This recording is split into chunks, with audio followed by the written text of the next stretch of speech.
Welcome to the Holy Spirit's Curriculum of Joy podcast. My name is Wanako Oberhuber, and I'm your host. My guest today is Dave Combs.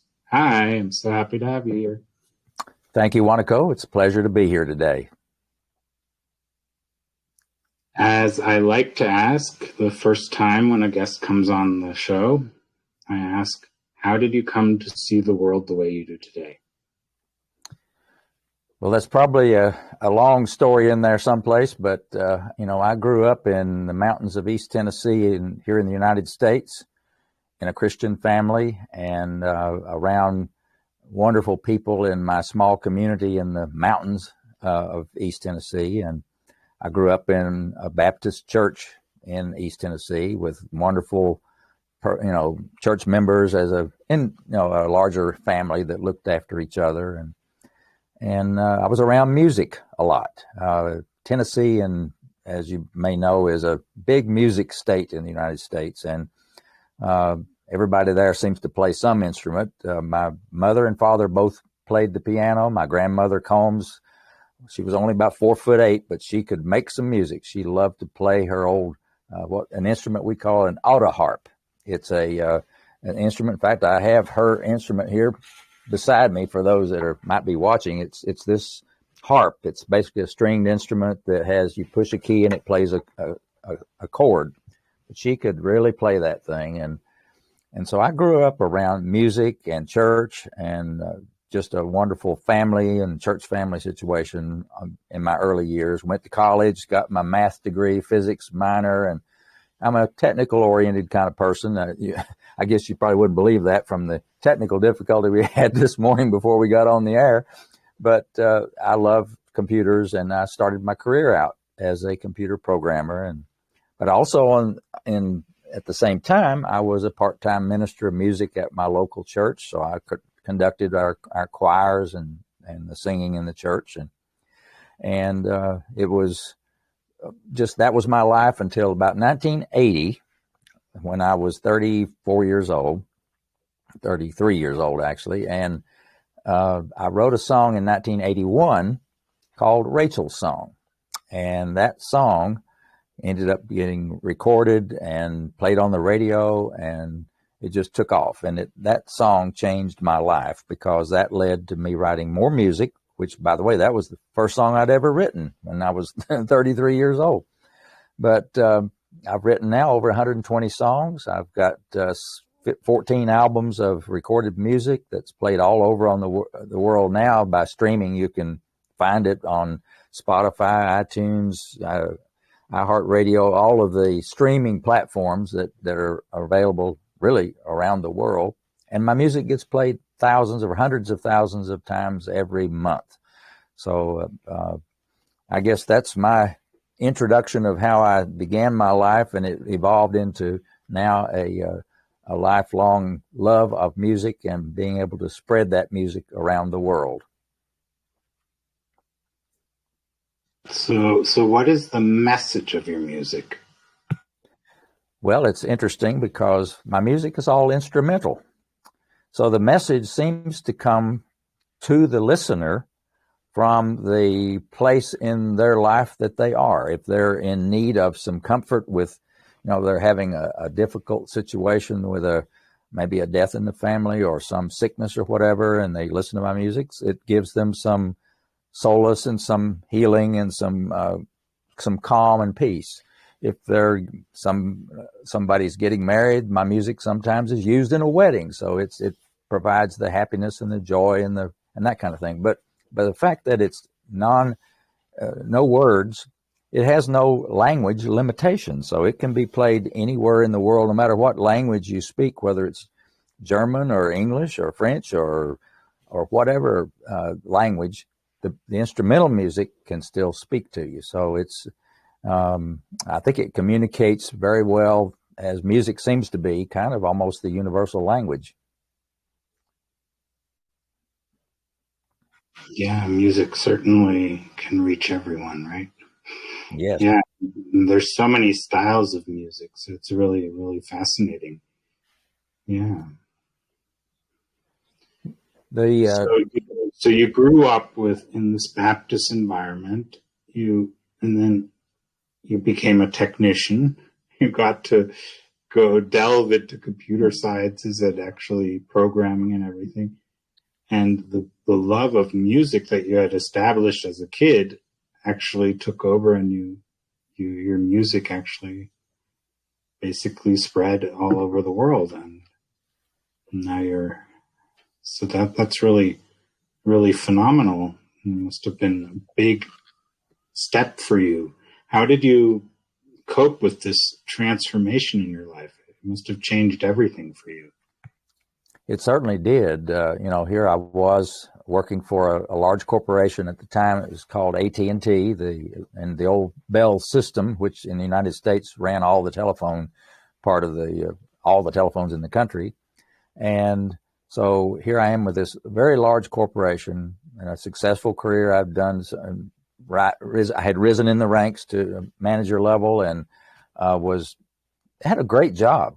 But this song changed my life in that every time I played this song, no matter whether it was on the radio or in person or however I played it, it really touched people's lives. And that kind of today we would call something going viral when it just takes off all over the place. Well, back then the internet had not been invented. So I didn't have that. I didn't have Google. I didn't have email, but we had radio and we had the regular, what we call snail mail, the post office that could deliver things. And I started getting letters from people all over the country who had heard my music on the radio. And it was, I'd never gotten any fan mail in my whole life. So I started getting these letters, and they were encouraging me and telling me all these stories about how my music had changed their life, how I had touched their life, and in many cases in a very dramatic way or a very personal way. And so the message it was clear to me that this song really had taken on a life of its own. It was reaching and touching people that I had no way of knowing that it would. And by the time I think it was 1994, I wrote an article that appeared in a magazine that a lot of people will recognize. It's called Guidepost Magazine. In the United States, it goes out to about 3 million people subscribers. It's a magazine of really good, uplifting, wonderful spiritual stories of how people's lives are touched by it in different ways. Well, that article that I wrote in that magazine generated, Wanaco, I got mail from over 10,000 people in about 10 days. I had to hire 2 people just to answer the phone. My 800 number they'd put into the article. So people started calling, and my phone rang constantly. I had to hire 2 people just to answer the phone. And my mail was so big. I got 10,000 responses in less than 2 weeks.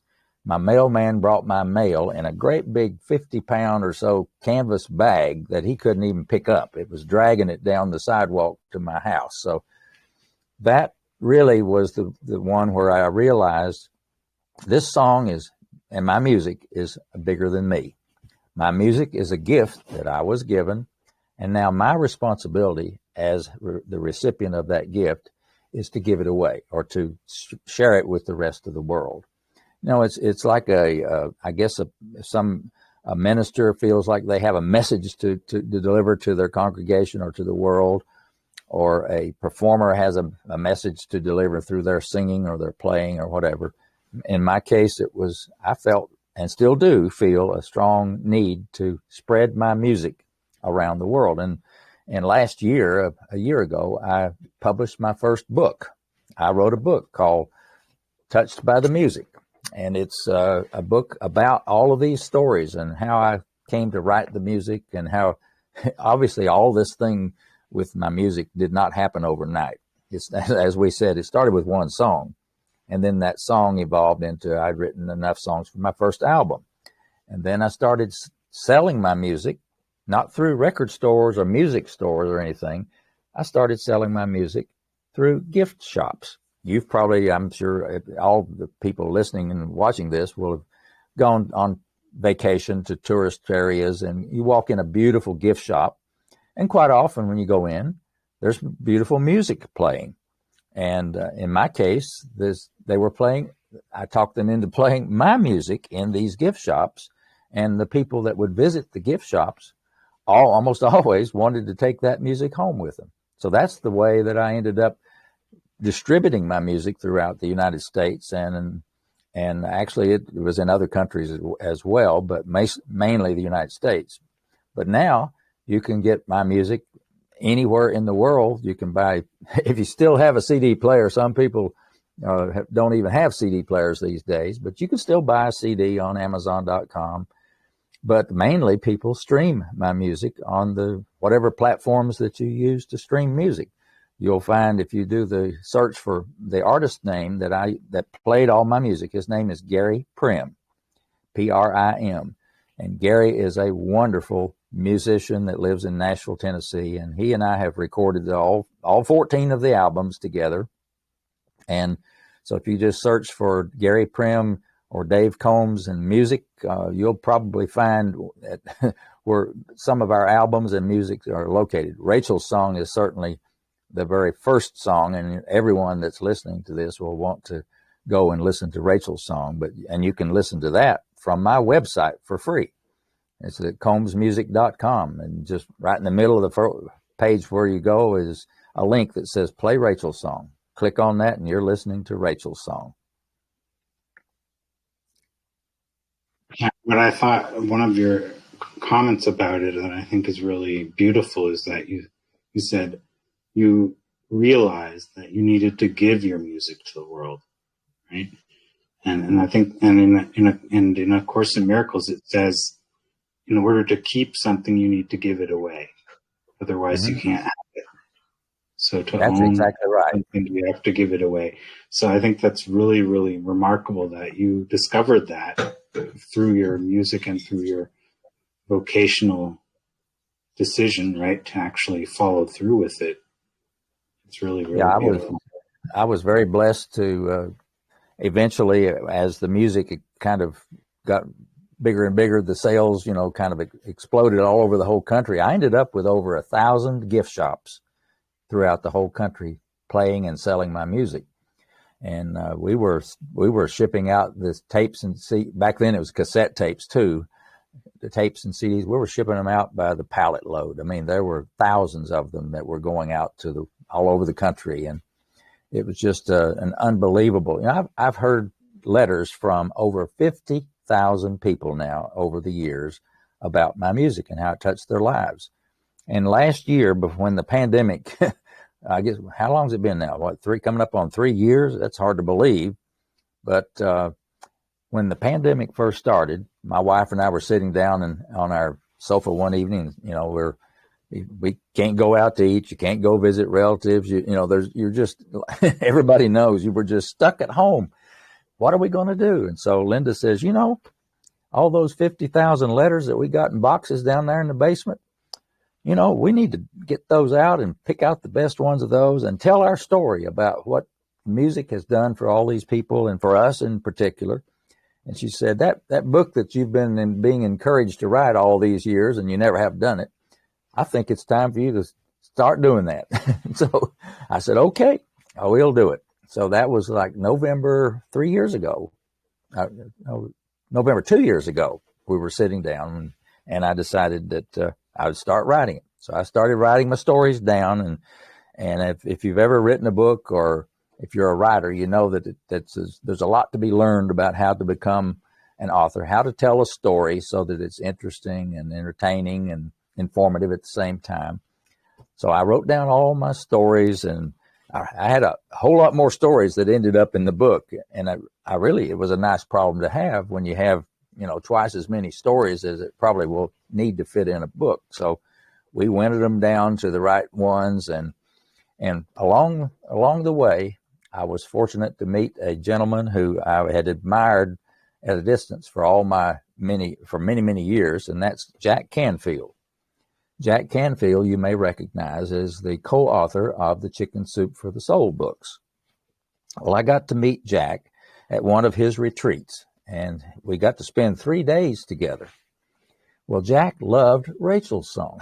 First time he played it, he was just smitten with it. He said, I played it again. He said, I love that song. And I started telling him the stories about the music and how it had changed my life and how it had touched other people's lives. And he said, man, you really do need to write this book. And he said, and I'll help you do it. Said he gave me some great advice. And I said, well, Jack, if I get this book written, will you write the foreword to my book for me? I was going to nail him down quick. Well, you strike while the iron is hot, right? And he said, well, Dave, you write it first and then we'll see. He wasn't going to make a total commitment up front. Well, make a long story short, I did send Jack the manuscript of my book, and he liked that as much as he did the music of Rachel's song, and he was very kind to write the foreword to my book, which I very much appreciate. So the book was released this time last year, so it was 2 years ago that I started that process, got to meet Jack, and and that kind of changed the trajectory of my life too. When you have a published book on Amazon, that it was a bestseller there for several weeks on Amazon, and it's done well, and people tell me it's an inspiring read. And I also have an audio book for those of you that like to listen to books. You can order the audio book and listen to me read it to you for 8 hours. It was quite an undertaking, but it was a real joy to write that book. And now I'm real pleased that people can read about my stories all around the world now. Another interesting fact about you is that you've been sharing the message not only through your books and your music, but also through many different venues, including mine today. You've been really sharing. How has that felt for you? And what is the motivation to do that? Because it's amazing, to speak with so many different hosts and share your message and let people know about it. Well, I guess it was about probably around the first of this year, after I'd published my book in October of last year, and around January, February, I started being a guest on podcasts to tell the story of my music and my book and so forth. And what I found was I was really nervous to start with. I had never really done a whole lot of guest appearances, and I've been interviewed a few times in my life before, but nothing like we're talking about, where we're going to be sitting here for many minutes talking back and forth about our stories. And so I started appearing on podcasts, and what I found was I loved talking with these people, our hosts like you. And by the time the podcast was over, I felt like I really had a really good connection with the host. And I can tell you that many of those hosts that I talked with over the last year, and I've done close to 150 of these appearances now in the last year, many of those I consider a friend. I could pick up the phone or the email or the message right now and ask somebody for something or consult with them, and they would be happy to do so. So it was a way to meet and network with a whole set of people that there's no way in the world I would ever have met any other way. And they're fantastic people. I guess there's something about you folks that are hosts for podcasts. First of all, you have some gumption and some initiative. I mean, not everybody in the world is going to put on a headset like you have and put yourself in front of the camera and lay yourself out in front of the whole world to view. So those people have, their entrepreneurial spirit, their take action kind of people, and it's fun to be around and to make friendships and connections with those kind of people. So this past year of doing over 100 hours worth of interviews with people around the world, and some of them are literally around the world. I had to get up in the middle of the night, like 2:00 in the morning one time, just so I could be on a podcast from somebody in Australia, because they were a whole 12 hours ahead of me. So it is interesting, but it has been really, really fun, and likewise for today. I'm certainly enjoying this. Yeah, I think it's a really amazing thing. I have also met so many people that I would have never met if I hadn't been a host, right, of a podcast. Yeah. So I mean, I don't think I would have met you any other way. And there's so many others. Probably not. So it's really fascinating. You know, you get to know these amazing people from all over the world. Right now, we're somewhere around 70 countries. People are listening to the podcast. So and I think it's spreading. So it will be more soon. So, yeah. So this connection to the music do you have a feeling from where the music is coming? Because you said it's a gift. And do you have a feeling you know where that gift is coming from, or? Well, I guess I do and I don't. My belief is that the gift can, for all of us, I think our gifts come from God. That's my deep held belief. And when I look at my family history, my parents, my grandparents, all that, when music was such a big part of their lives, and when you're a product of not just your genes and your genealogy, but you also are a product of your environment. And so my music came from my love of music, first of all, growing up in a church that was music at my home church at Calvary Baptist in Irwin, Tennessee, was such a central part of the worship service. I can remember, all of us probably when we were little kids remember singing the little choruses or something as you learned how to sing and whatever. But I remember also the awe and appreciation I had for listening to that adult choir sing. We had a Hammond organ and an organist, and we had a piano player. So we would often have piano and organ duets for an offertory in the worship service. I love those because that music was just so beautiful. And then the choir would sing, and I love choral music. I especially love harmony. You know, 4-part harmony, whether it's an SATB adult choir or a male quartet or a female quartet or duets, all those kinds of harmonizing in music. So I think when you grow up around music, it just becomes part of your body and soul. It's just a part of you. And so that I think that my music probably comes from that lifelong love and exposure to that kind of music. And if you listen to my instrumental songs, of which I've written over 120, they're very melodic. They don't have words, but I have people that tell me they put their own thoughts and words into it as they listen to it. I had one lady, several people wrote to me and said, actually, please do not put words to your music. I thought, well, that's strange. And they said, because I want to put my own thoughts and feelings into your music, not what somebody else felt and when they wrote their words. And I thought, well, that's pretty perceptive. So I have honored that request. I have many, many letters. People would write me a letter and say, here's my poem or my words that I set to your music. And it was always very beautiful, very touching. And so it was that kind of a connection, but it was a disconnect from the verbal part of it. So, and now the fact that it's listened to all around the world, you know where the second most popular country to listen to my music is on streaming, believe it or not, is Brazil. Now, I don't speak Portuguese. I wish I did. And I'm sure there are some wonderful Portuguese and Brazilian people down there that I would love to get to know. But for some reason, they love my music. And I'm so honored and thrilled that they do, but they speak a whole different speaking language than I do. And I have fans in Germany. I have fans in Japan and all around the world. So it's really a phenomenon that music comes from out of me, from my spirit and my soul, and I love playing the piano. And I like to tell people that when I sit down at the piano to write a song, it's really me and the piano having a conversation. I will play some music, and sometimes the music will kind of, quote, speak back to me, and what's next, what should come next in this song. And so that's really how I wrote all of my music, was sitting at the piano, just having a musical conversation between me and the piano.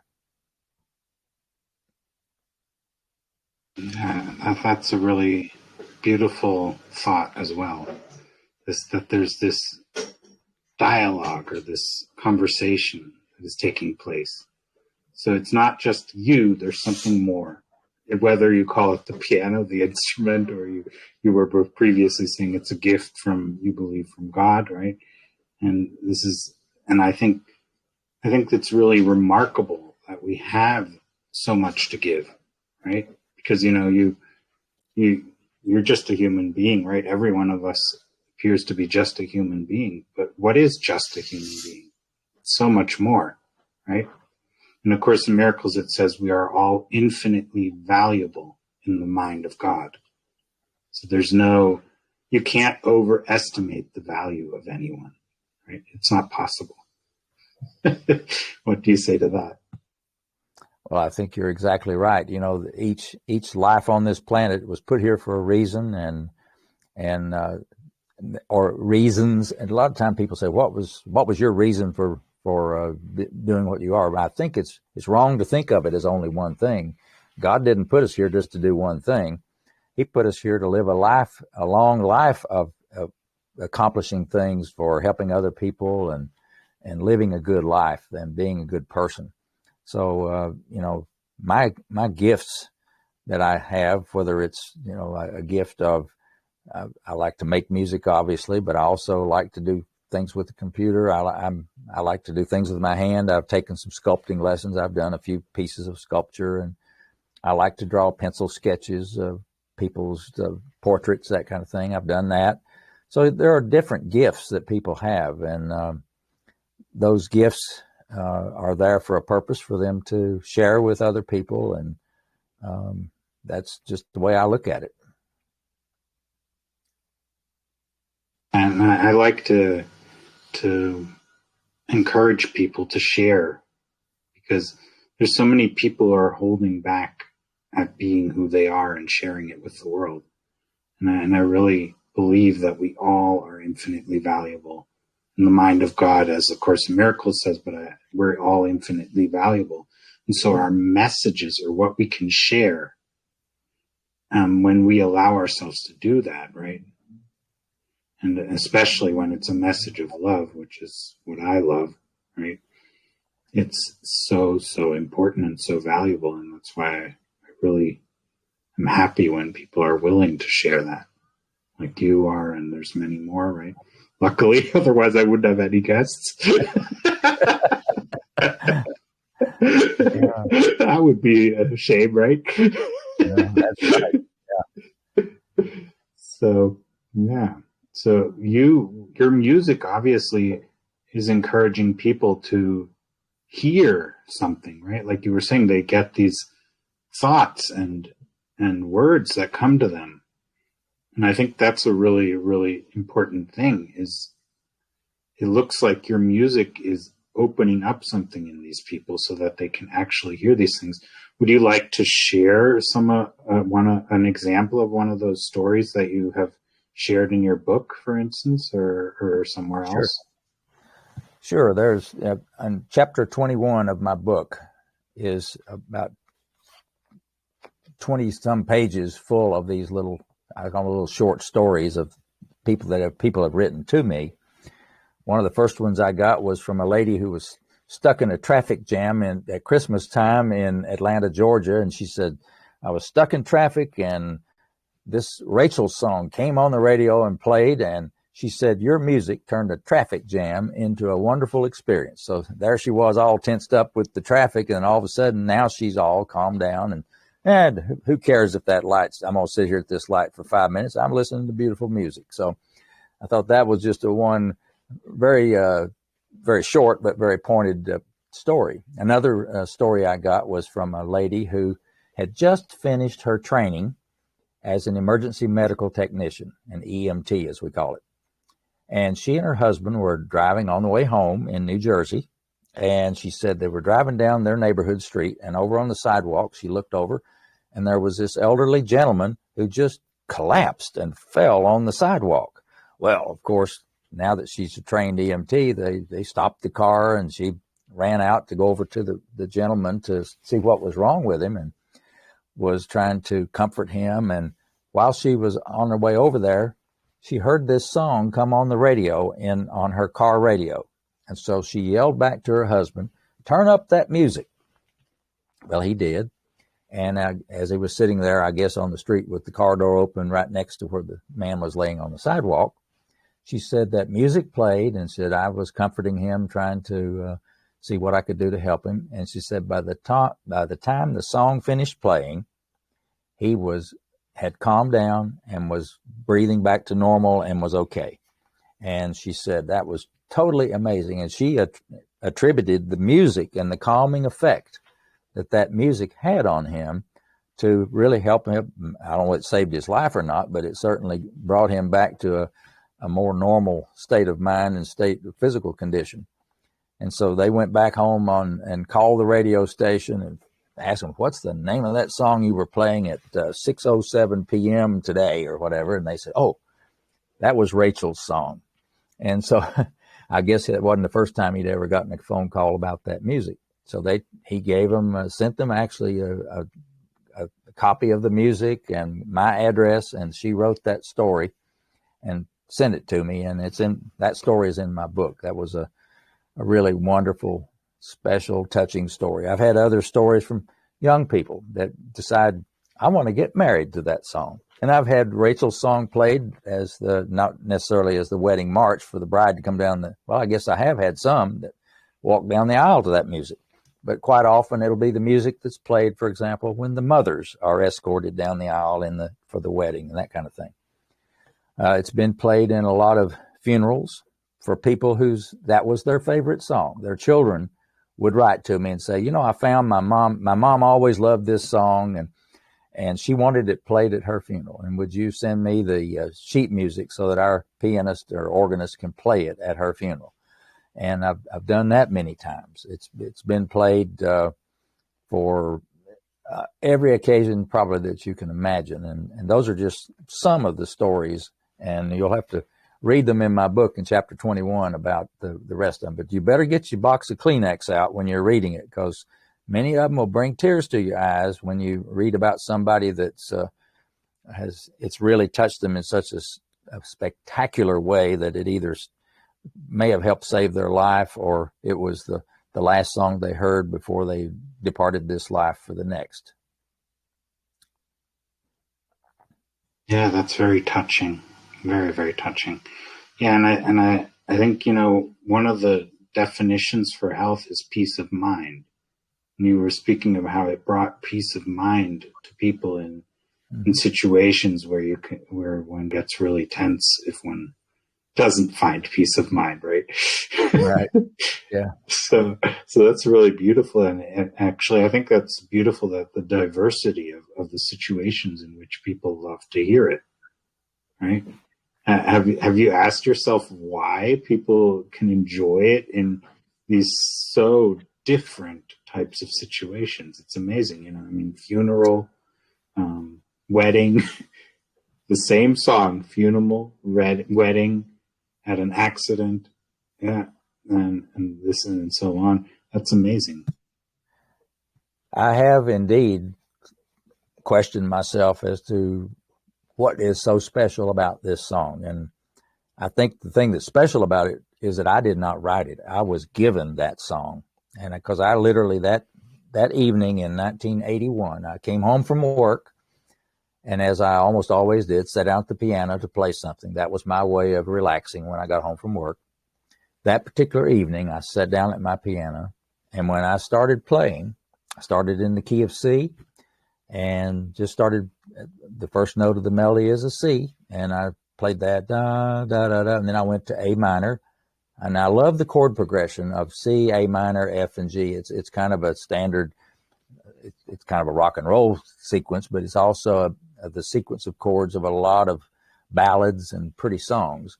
So the next chord was an A minor, and then I went to a D minor chord, da da da da da dum, and then I went to G, da da da da dum, dum, then back to C, da dum, and then just a very simple melody that I was playing it, and it was if I knew the notes that were supposed to be coming up next before I even played them, if that makes sense. It was, and so I know I didn't try to write this song. In fact, when I finished playing it, I loved the song, the way it sounded, and I would play it quite often. A couple of days later, my wife comes home from work, And she says, Dave, what is the name of this song that I've got stuck in my head all day? I've been humming this. And she hummed a little bit of it. And I said, well, Linda, it doesn't have a name. And she said, what? It doesn't have a name. You play it on the piano all the time. I said, well, it's just something I guess I just made up. So she got all excited and said, well, have you written it down? I said, no, I've got it. I'm not going to forget it. It's burned in my brain. I will never forget that song. She said, well, something might happen to you and that song would be gone. So I want you to write it down. I said, okay, yes, ma'am. I will write it down. And I did. And for those of you watching on the video, I'm holding in my hand the piece of paper I wrote it down on. And it's a lead, what we would call a lead sheet. And it's just the melody and the chords of the song. And it's in the key of C, just a very simple melody. And the chorus goes to F and F minor and then back to C. And it's just a simple melody. So I did write it down, but that wasn't the end of it. We tried to think of a name for the song, and nothing we came up with fit. And then about 2 years later, some friends of ours had a little baby girl, and they asked me and Linda to be her godparents. And so we went to the little girl's christening service, a private service on a Saturday, and we're sitting there in the church, just us and the family and the minister. And up at the front of the church, on the platform, is a beautiful baby grand piano right in the middle of the platform. Well, when the formal part of the service was over, I punched Linda and I said, hey, what do you think about me going up and playing this song on the piano in honor of our godchild, Rachel? And she said, well, that sounds like a good idea. So I asked the parents and the minister if it'd be okay. Well, of course, they said okay. So I went over to the piano, sat down, and I played the song. And I got most of the way through it, and I could hear in the audience some sniffles and clearing the throat. And I noticed that I had some tears running down my cheeks. It was a very emotionally powerful event in the first place, and the music just really turned on the tear ducts. So I finished playing it, and I looked over at little Rachel in the arms of her mother, and I said, from now on, this song will be called Rachel's Song in her honor. And that is how it got its name. It was the perfect fit. It still is here some 40-some years later. And that's how the song got written and named. And those events, which seem so not insignificant, but at the time, I had no idea how important those events would be in my life to come. And so those events led to a lifetime of pursuing my music and spreading Rachel's Song around the world. Now, Rachel's Song has been played millions of times all around the world and has touched, as we've already discussed, the lives of young people, middle-aged people, older folks. Everybody that hears it is seemingly touched by the music. Now, I would love to know, and I probably never will in this life, to know exactly why is it this little simple song is so powerful in terms of turning on the emotions and the connections with people that hear it. I'd love to know the answer to that, but it's probably a very complicated answer in the first place. But it does seem to do that, and I simply am just feel blessed that is the case, and I am a very fortunate person that I was the person that God chose to deliver that song to this world through. Yeah, that's really important to recognize that it's a gift. I think that's really amazing, And I think that's an important thing when it comes to art and to music. Where is it coming from, right? And this feeling that it's not of our own, right? But it's come to us, right? From something that is beyond what we've ever imagined that we could ever be, right? Or that we are, right? I mean, A Course in Miracles says we are love, right? We all are, right? So I guess the source would be that true self, right? Or the God, or beyond the true self, the God, right? The creator, that which brought us into existence in whatever way that is possible, right? And it also speaks of extending love. That's our function, right? Is and also to be perfectly happy. And I think this song and all the later songs, probably that song particularly, has brought so much out of you, the ability to be happy and to be willing to share, right, in this. And I think it's really fascinating how you were, at first you were leery about it, right? Like your wife had to tell you, do this, write it down, get it out there, get it on paper. We don't want to lose this, right? Yeah. Yeah, she was the one that told me, you know, now after it got its name, about 3 years later, I was working in Nashville, Tennessee with AT&T at the time. And Nashville, Tennessee is, of course, we call it the music city USA. It's everything music is in Nashville, I think. And she said, well, now we've got the song named and whatever. Why don't you go and get a demo recording made of the song? Since you're working in Nashville during the week, I was on a huge, big project, and I was there Monday through Friday almost every week. And so I said, okay. So I said, I think I can probably find a studio since there are hundreds of them around. So on one evening after work, I was driving around Nashville, Tennessee, and looking for a studio to record Rachel's song. And I was over in the part of Nashville called Music Square. It's a part where the Country Music Hall of Fame is located. There's RCA recording studios, the original that you can tour. And then there's BMI and ASCAP headquarters and all kinds of everything musical. And there were lots of studios around. And so it was about 6 o'clock in the evening. And so I was driving around looking for a studio. And I go down this one street called Roy Acuff Place. Now, Roy Acuff was a very popular, famous musician in Nashville, Tennessee. Everybody loved Roy Acuff. He was on the Grand Ole Opry and just a wonderful country musician. So the street's named Roy Acuff Place, and down at the end of the street on the right is this big building that had a kind of a barn-shaped roof. And on the corner of the street, it had a big water wheel. You've seen these old mills that have the water-driven water mills, and this had a water wheel that they'd transported from some old mill somewhere and planted it there on the corner of the street. And the name on the side of the building said, the Music Mill. I thought, well, okay, then maybe I've found the right place. So I pulled in the parking lot, and sure enough, there was a man sitting at a desk in the lobby. I went over, knocked on the door. He unlocked it and let me in. He said, hi, I'm George Clinton. Can I help you? And I said, oh, really? And it's not the same George Clinton that everybody thinks of as a country musician or the singer. This is a recording engineer. And unfortunately, George has since passed away. But anyway, this time he was introducing me to the music mill there. And he invited me in. I said, okay, well, George, I've never been in a recording studio before. And he said, well, you're in luck, because this studio is currently nobody recording right now. Normally that's not the case, but let's go into Studio A, the big studio, and I'll show you the recording studio.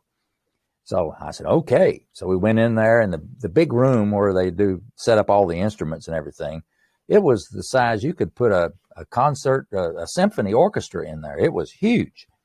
And over in the corner was a big 9-foot grand piano, concert grand piano, and drum booths around, and isolation booths for vocalists around the wall. And wow, this is impressive. He said, come over here. Let's go in the control room. Well, he opens this big soundproof door. It's about 6 inches thick. And he opens this big thick door, and we go inside this control room. First thing I see is the console. Well, the control console in a recording studio is where everything kind of comes together. This thing had about 30, I believe it's 32 tracks that you could record on, and lights and cables and buttons and switches, and it looked like something you could launch a spaceship from. It was impressive. And around the wall were all these, back then they had analog tape machines and digital tape machines and all kinds of equipment around the wall. And this great big thick glass picture window where the engineer could look out onto the recording room where the musicians were. Soundproof, of course. And on each side was these big speakers. They called them the monitor speakers. So he could hear in really high fidelity all that was going on. So I said, wow, this is really impressive, George.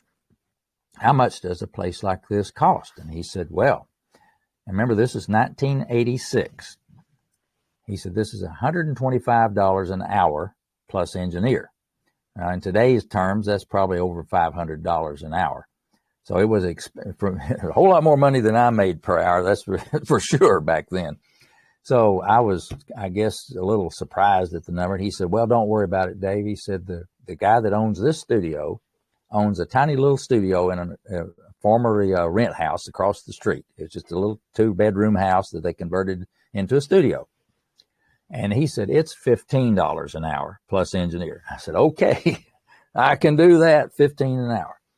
So I said, okay, well, now what I need is a musician to play Rachel's song. It's just a simple little melody, and I just need a really good piano player to play it.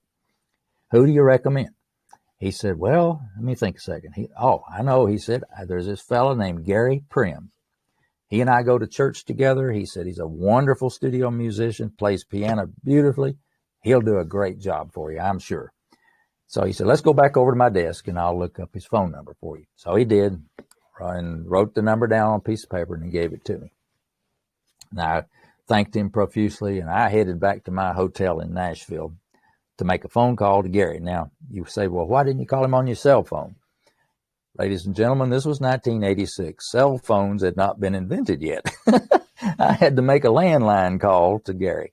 So I get to the hotel room, call Gary, got his answering machine. He calls me back in about 30 minutes. And I told him what I needed, and he said, I'll be glad to do that. I said, well, what do you need, Gary? He said, all I need is a recording of you playing it. Just send me a cassette tape recording of you playing it on the piano so I'll know what it sounds like. And send me a lead sheet. I said, okay, what's a lead sheet? I didn't even know the music lingo of Nashville, where lead sheet is what everybody starts with, of course. And he says, well, I said, well, what is a lead sheet? And he said, oh, it's just the melody and the chords written out on some music manuscript. I said, oh, well, I've got that. And that's that original piece of paper I showed you earlier that I had written down my Rachel song on. Now I know it. That's a lead sheet. So I made him a copy of that. And as soon as I got back home, I sent it to him, and he lined up the studio a couple of weeks later for us to meet at that little studio, and we recorded Rachel's song. And what I got from that recording, I had no idea what I was going to get, but it was an absolutely phenomenal experience.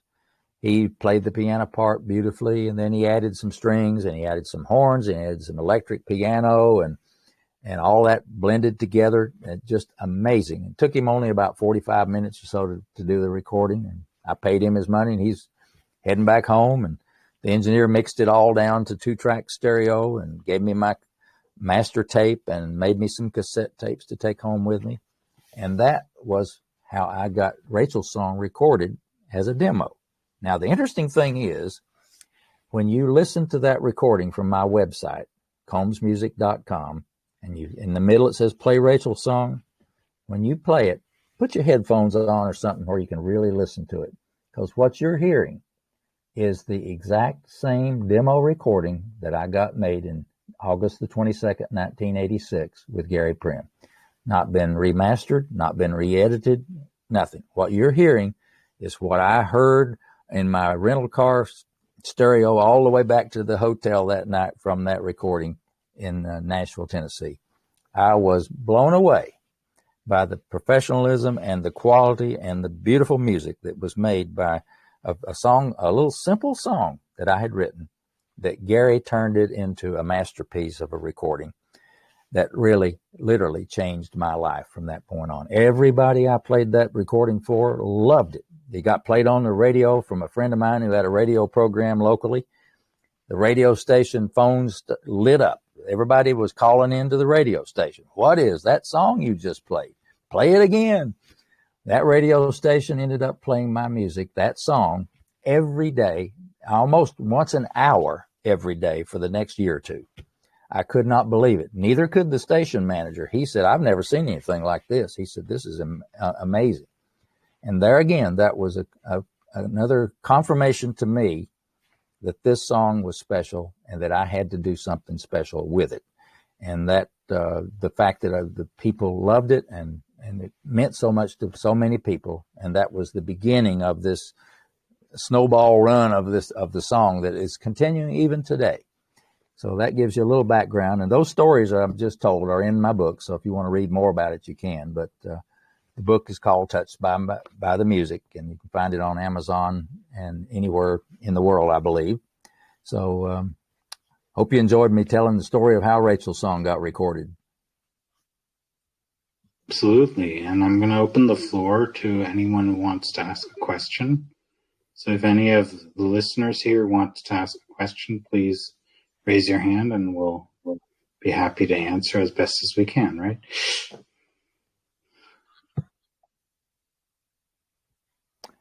And don't be bashful. I'm ready to answer any questions about my music that you want to talk about. I love to hear from people.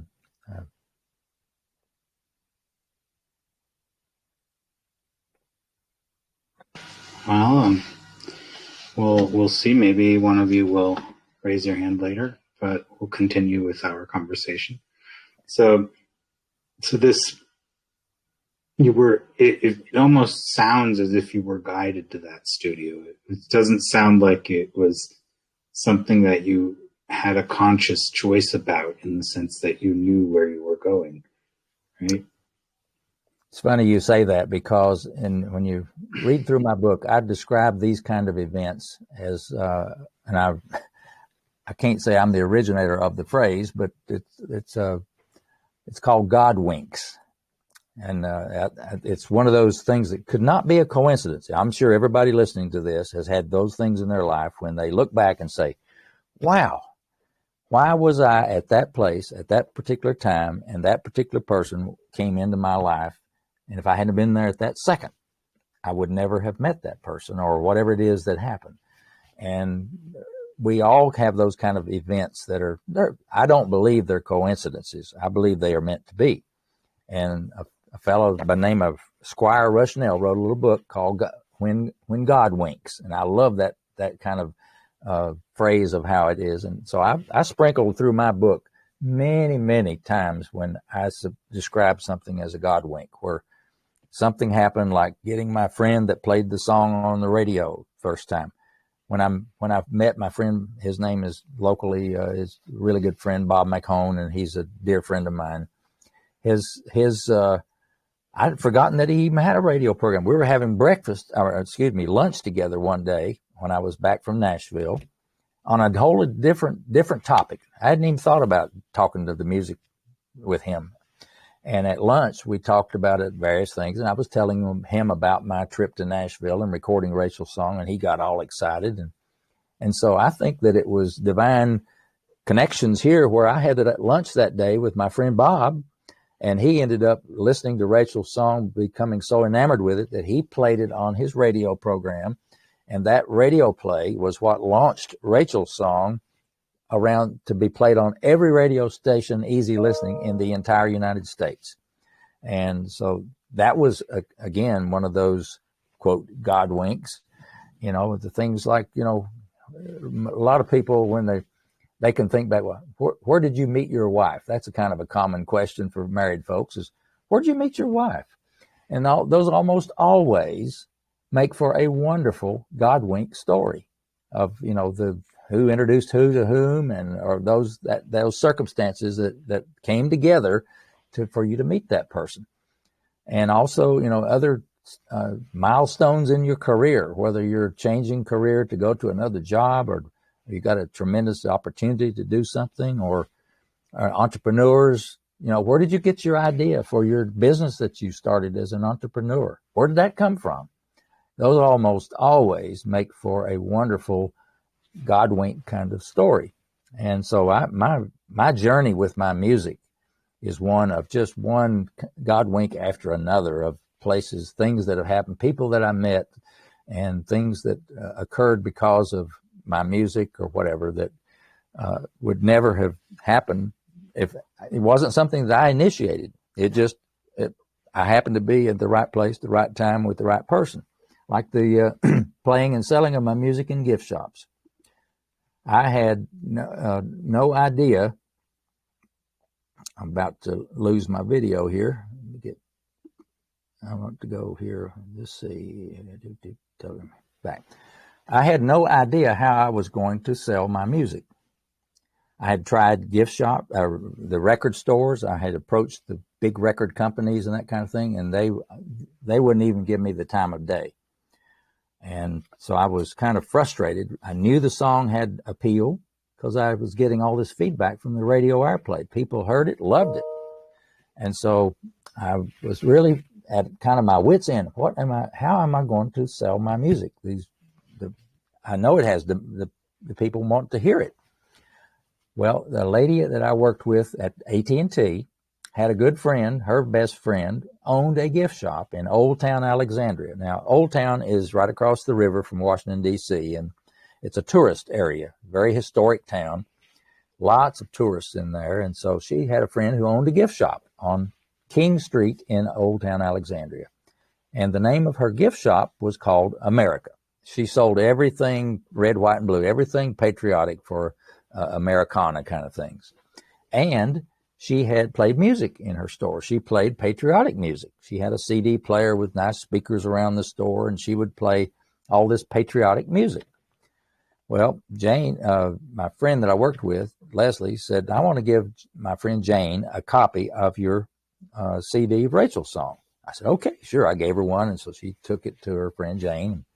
I didn't think anything about it. My phone rings one day at the work, and this lady says, hi, I'm Jane, and I own the gift shop, America. And I need some help. She said, I play this Rachel song CD in my shop, and every time I play it, all the customers in my shop come over to the counter and say, do you have that music for sale that you're playing? I love that music. I want to take it home and play it. And she said, I don't have any. Can you sell me some at wholesale? And can we do that? I said, well, absolutely. So she and I worked out an arrangement of the wholesale price and whatever. And she said, can you bring me some tonight? I said, well, sure.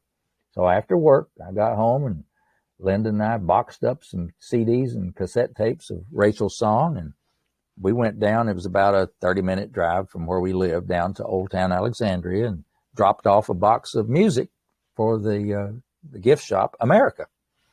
And I thought, well, that's going to be interesting. This is the first time we've ever been able to sell my music at wholesale to a retailer. We'll see. Well, 2 or 3 days later, my phone rings again. And Wanako, she says, Dave, this is Jane. I've got another problem. Those are all gone. I need some more music. I said, okay, I'll bring you some more. She said, can you bring them tonight? Yep, I'll be. So we boxed up. She said, how about doubling the order this time?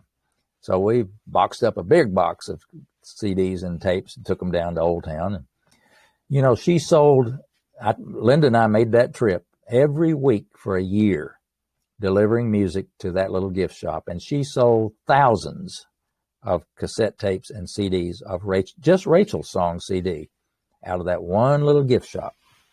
And now I'm a business person also. I have my Master's of Business Administration, my MBA from Wake Forest University. And so I'm a business person too. And so I was always looking for the business model that was going to work to be able to sell my music. So I said, okay, now let's look at what happened with this one little gift shop in Old Town. Here it is. I sell her the cassette tapes for this, and I sell her the CDs for this, and she pays me, they cost me this amount, and that's my gross margin, the difference. And I made a spreadsheet. And I said, okay, well, let's see. She sold X thousands of this and X thousands of that, multiply it all together, and down at the bottom line, it's my gross profit. And I thought, well, okay, this is not bad. This is looking pretty good. And so Linda and I were thinking, well, what if I had one gift shop in every state? Let's not get greedy or anything. I've only got one now, but what if I had one in all 50 states? So I made my second column of my spreadsheet is 50 times the first column. And you look down the numbers and the bottom line gross profit. Well, now that is an interesting number. And then I said, okay, one more time. I'm not going to get greedy, but let's say there's 5 gift shops. This is a big country. You know, millions of people live here. So 5 gift shops in every state. Well, the third column is 50 times, 50 50 times 5, be 250 gift shops times the first column. And you do the arithmetic, and I looked down to mine. I said, Linda, come here. You got to see this. This bottom line number down here, my gross profit from, if we do this, it's twice what I make at AT&T. So I said, aha. It didn't take too long for the light bulb to go off in my head that, okay, this is what I've got to do. I have got to find 250 of these little gift shops like America in Old Town. And I know there are lots of gift shops in the country. And I later found out there's not just lots. There were 75,000 gift shops in the United States. Now, we didn't have Google. We didn't have, or you could go online. The internet hadn't been invented yet. So I didn't have this online ability to find out where they were, who they were. But I could purchase a mailing list. And it was literally a physical computer printout mailing list that turned out when I got it, purchased it, it was about 4 inches thick, big wide computer paper, single spaced, run off on a computer, alphabetical, within city, within state, all 75,000 gift shops across the whole country. And so I had already been trying to call gift shops around the country and doing it the hard way. We lived near Washington, D.C., and in Washington, D.C., we have the Library of Congress. And in the Library of Congress, they, at that time, had a room full of phone books. I don't know, you all probably don't have phone books there either anymore. I don't think we have phone books here either. But back then, we had a physical phone book. And in the back of it was something called the Yellow Pages that had all the business listings. And you could go to the gift shop listings in the Yellow Pages, and it would give you all alphabetical, all the gift shops. I went to the Library of Congress, and I would pick out certain towns and cities that I wanted to call and made Xerox copies of the gift shop Yellow Pages of those gift shops. And I was calling and calling and calling, and it was quite a job to call all those gift shops on a weekend. I was having to do this after hours. I was still working. So on Saturdays and Sundays is when I would make all these phone calls. And after a while, I got tired of having to run down to the Library of Congress to copy Yellow Pages. And that's when I found out that I could buy the mailing list of all the gift shops in the entire country. And I still have that printout in a box over here somewhere. But it was a gold mine. I mean, every gift shop in the country was there with their name, their address, the phone number, the shop manager's name, and everything I needed. But what I didn't have was any kind of priority of who to call. I had noticed that when I was calling in big cities like Atlanta or New York or whatever, I wasn't having very much luck with convincing those gift shops to play and sell my music. Where I was having my luck was in tourist towns like Old Town Alexandria, or if you've ever been to Tennessee, Gatlinburg, Tennessee, big tourist town, nothing but gift shops almost. And so I was having a lot of luck there. And on average, I was having to make 30 phone calls to get one prospect. Now, for those of the entrepreneurs, you realize that sometimes your prospecting is a lot of blood, sweat. It's mostly sweat equity that you're putting in it. A lot of contacting. I'd have to get 29 people tell me no to get one yes. Well, that wasn't a very efficient way to do this. But I noticed that in tourist towns, I would get about every 3 or 4 phone calls, I would get somebody. It was like 1 out of 4 or 5. So I needed to hone my thing down to just the tourist towns. But I didn't know where the tourist towns were. Now, I knew where they were in Tennessee, where I was born, North Carolina, where I had lived, and then around Washington, D.C. But I didn't know in, for example, Arkansas or Idaho or California. I didn't know where all those tourist towns were. So I said, well, surely somebody has a list. Everybody makes lists of things. So I called chambers of commerce and departments of commerce. I actually contacted the Commerce Department in Washington. Do you all have a list of the tourist towns by state? Oh, no, we don't have anything like that. So nobody had a list of tourist towns in any of the states. You just kind of had to know that was what was going on. Well, I didn't give up. For those that might suspect, with my background, I'm a computer person. I'm a very analytical person. And I said, there's got to be a way to be able to figure this out. Now, back then, we didn't call it big data or analytics. I don't even think those terms were probably even used very much back then. But that's what ended up happening.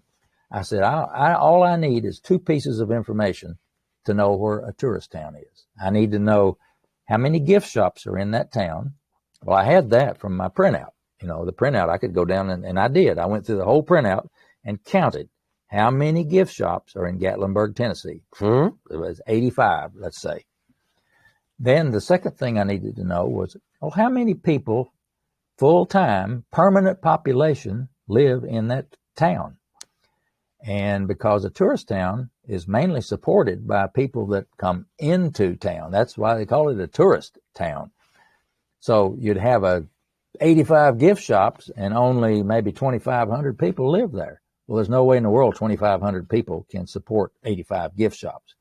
And if you take the ratio of those 2 numbers, population per gift shop, that's an indication of how close a town is to being a tourist town. So I built another spreadsheet. I went through my printout, put all those towns and states in a spreadsheet, and how many gift shops were in that town. And then I said, okay, now how am I going to find out the population of all those towns? Well, we have the United States Census Bureau, of course. And then I went to the library, and I'm sure this is true probably worldwide. If you ever want to know something, ask a librarian. If you know a librarian, those wonderful people, if they don't know the answer, they certainly know where to go get it. And so across the street from where I worked was the public library in Bethesda, Maryland. So on my lunch break one day, I went across the street to the library and asked the librarian, how can I quickly find out the population of various towns and cities all across the United States? And she thought for a second. She said, oh, I've got the answer right here for you. So she said, come over here. She took me over to a table that had a big book laying on it. And I'm going to hold it up here because those that are on video can see this. Now I'll describe it for those that are listening. This book is about, 15 inches wide and about 20 inches long, about 1.5 inches thick. It weighs 12 pounds, and it's called the Rand McNally Commercial Atlas Marketing Guide. And inside this book are maps of all the states. And interestingly enough, it also has every little crossroad within that state in there. And guess what? It says what their census population is. So with this one book, I could look up every one of those little towns and put their population right in my spreadsheet. Now, that took a long time, as you can imagine.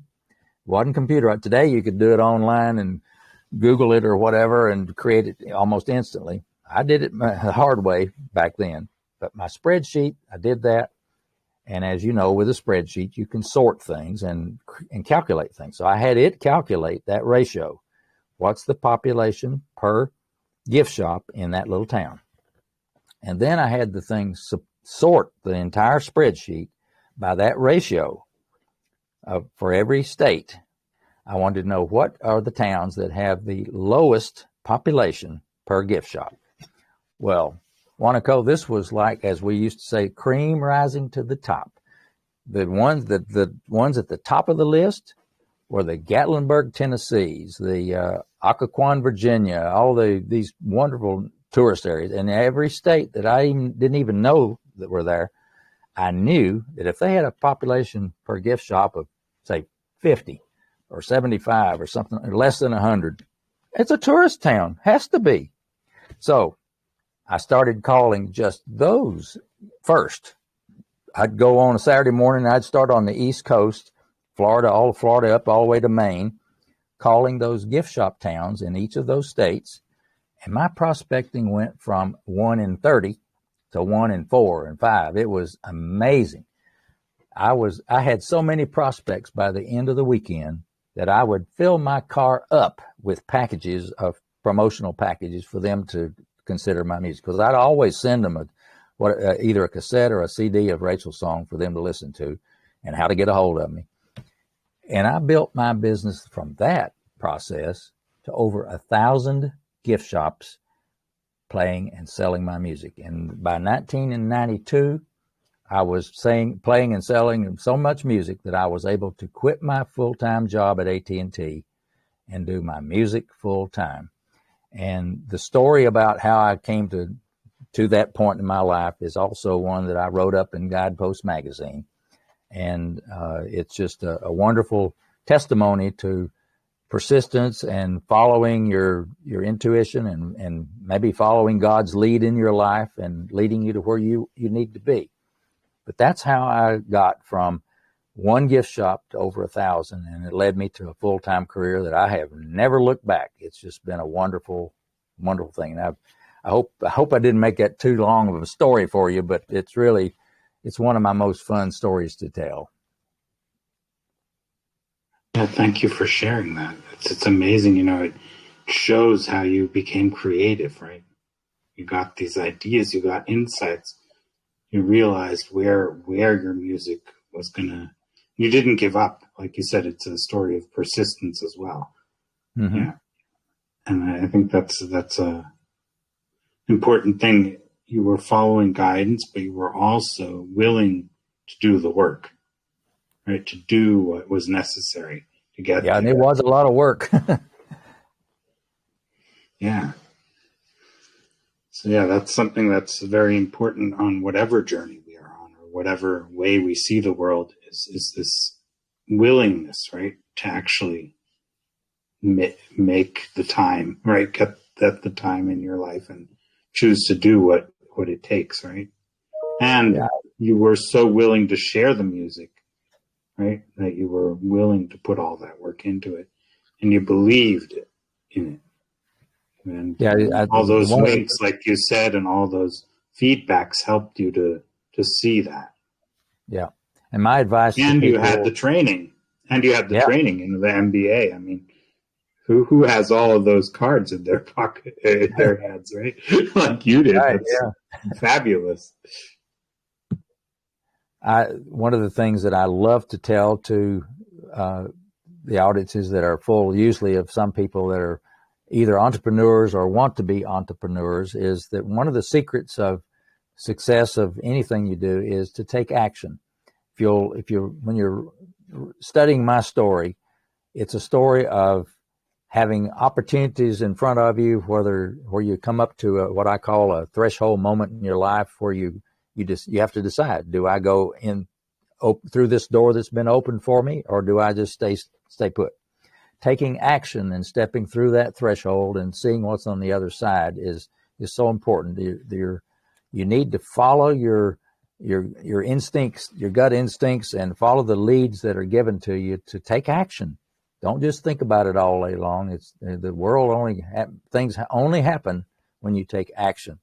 And so my advice is if you have an idea, a song, whatever idea you have that you want to pursue, whatever gifts you have, take action. Don't just think about it and keep them to yourself. I think the Bible says not to put things under a bushel, hide them under a bushel basket. You put the light out there for the whole world to see. And so taking action is so important. And that's, I guess, if I had one thing advice for people, is that take your gifts, take action, and then give that gift away and see it multiply.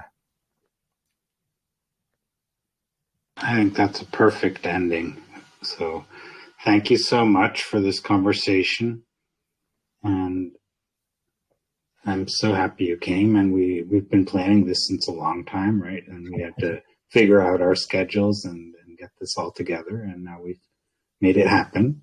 So the two of us showed a lot of persistence as well. Just to get this conversation onto the World Wide Web, yeah. Well, it's been a pleasure for me, Wanako. You're a fine host, and this has been an interesting program, and I'm sure the replays of this hopefully will be heard thousands of times, and I hope we've said something that will hopefully bless somebody's life. I believe so, and that's why I'm doing this. I believe any of the many conversations I've had, each one of them has wonderful insights there for us. So I encourage you all to listen to as whatever you feel like listening to. I always have a short description of every episode so you can get an idea of what you want to listen to. But in my humble opinion, or my understanding as a host, every conversation is magical, not magical, but amazing, really packed full of wonderful information and insights. So thank you so much for being one of my guests and providing these insights and these fascinating stories and ways of transforming a situation that seemed impossible to go beyond into a win, right? Because, you had this situation where none of your music was being accepted by anyone. But you did know that it was getting out there. People loved it. And then you found another way. And the fun story about A Course in Miracles is that it also came about through the idea there must be another way. That was the idea. They were having, all this conflict, those who brought the Course into the world. They had a lot of conflict in their institute. And one of them was like saying, guys, there must be another way. And then the other one said, yes, I will help you with finding that way. And that's how that book came about. So, so I believe you're a very beautiful demonstration of that understanding. There is a way. There is another way. So thank you so much for that. And I ask you all to subscribe to the podcast and the YouTube channel and listen to it and share about it and let people know so they can profit from this work. And soon it will be 3 years that I've been doing this. So, wow. Thank you so much. And till next time. Thank you so much.